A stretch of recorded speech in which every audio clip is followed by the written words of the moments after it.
Welcome to easy life. நம்ம இன்றைக்கி வந்து புளிக்குழம்பு செய்து பார்க்கலாம். வெங்காயம் வச்சு ஒரு புளிக்குழம்பு செய்யலாம். வெறும் வெங்காயம்தான்.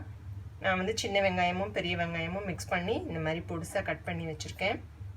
நான் இங்கே வந்து புளியை வந்து திக்காக கரைச்சி வச்சுருக்கேன். ஒரு நெல்லிக்காய் சைஸில் புளி எடுத்து கரைச்சிக்கோங்க. 4 ஸ்பூன் மிளகாத்தூள் எடுத்திருக்கேன். ஒரு 1/2 ஸ்பூன் மஞ்சத்தூள், தேவையான அளவு உப்பு, கடுகு, உளுத்தம்பருப்பு, வெந்தயம் வந்து தாளிக்கிறதுக்காக வச்சுருக்கேன். கடைசியாக இறக்கும்போது போடுறதுக்கு கொஞ்சம் போல் சர்க்கரை வச்சுருக்கேன். இதோட நம்ம வந்து தேவையான அளவு எண்ணெயும் யூஸ் பண்ணிக்கலாம். நான் இந்த பேனில் ஒரு 4 டேபிள் ஸ்பூன் எண்ணெய் ஊற்றிருக்கேன். இந்த எண்ணெய் காஞ்சோடனே நம்ம எடுத்து வச்சுருக்கேன் கடுகு, உளுத்தம்பருப்பு, வெந்தயத்தை இதில் சேர்த்துக்கலாம்.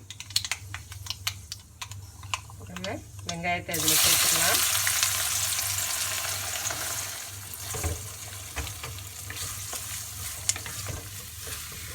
வெங்காயம் நல்லா வதங்கணும். வெங்காயம் வதங்கும் போது இந்த குழம்புக்கு தேவையான உப்பை நம்ம சேர்த்துக்கலாம்.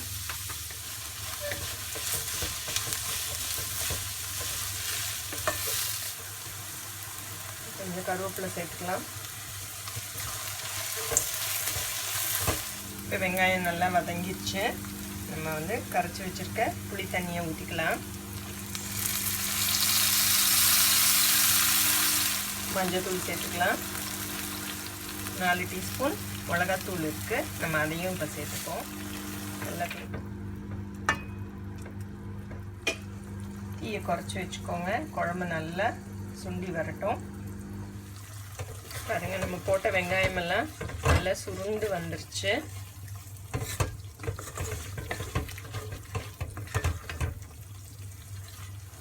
எண்ணெயெல்லாம் இன்னும் கொஞ்சம் நல்லா பிரிஞ்சு மேலே வரணும். வந்ததுக்கப்புறமா நம்ம வந்து சர்க்கரையை போட்டு இறக்கிடலாம். இப்போ நம்ம ஊற்றின எண்ணெய் எல்லாமே மேலே வந்துருச்சு. நம்ம இந்த நேரத்தில் நம்ம எடுத்து வச்சுருக்கிற சர்க்கரையை போட்டுக்கலாம்.